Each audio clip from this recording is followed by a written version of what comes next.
সুলাইমান আলাইহিস সালাতু ওয়াস সালাম কেমন বাদশা ছিলেন? আপনি তো সামান্য বাংলাদেশের বাদশা হইয়া আপনার বড় বড় বাহাদুরি মনে করেছেন।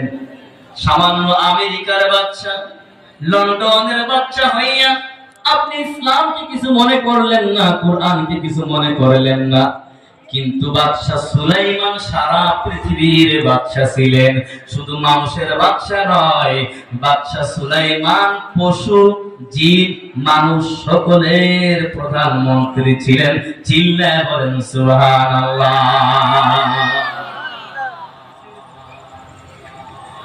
দেখেন এলেমের দাম কত। অল্প কোরআনের একটু গল্প বললেই আপনারা বুঝে যাবেন এলেম ওয়ালাদের দাম কত, তাদের দাপট কত, তাদের দৌড় কত দূর, আর আপনার দৌড় কত দূর। বাদশা সুলাইমান পয়গম্বর, আমরা যেরকম একত্রিত হয়েছি, উপস্থিত হয়েছি, এরকম সকল প্রাণী পশুরা উপস্থিত হয়েছে। এখন সকল পশুদের হাজিরা নিচ্ছে বাদশা সুলাইমান। হে ময়না পাখি, টিয়া পাখি, ও কোকিল পাখি, কাক পাখি, কবুতর পাখি, সকলেই বলে লাব্বাইক বা উপস্থিত বা ইয়েছার। দেখেন আমাদের মাদ্রাসা গোড়াতে হাজিরা হয়, আমাদের ছাত্ররা লাব্বাইক বলে, তারা হাজিরা দেয়।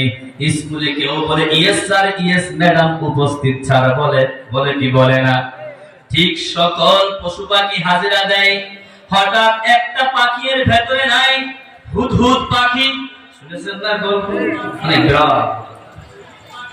এবং বাদশা সুলাইমান পয়গম্বর হুদহুদ পাখি যখন তার ভেতরে নাই, জিগায় কোথায় গিয়েছে জানতে চায়। পয়গম্বর সুলাইমান আলাইহিস সালাতু ওয়াস সালাম কেমন পয়গম্বর, শুধু বাদশা নয়, তার বাবা হলো হযরতে দাউদ আলাইহিস সালাতু ওয়াস সালাম, নবীর ছেলে, নবী, আবার সারা দুনিয়ার বাদশা হলেন সুলাইমান।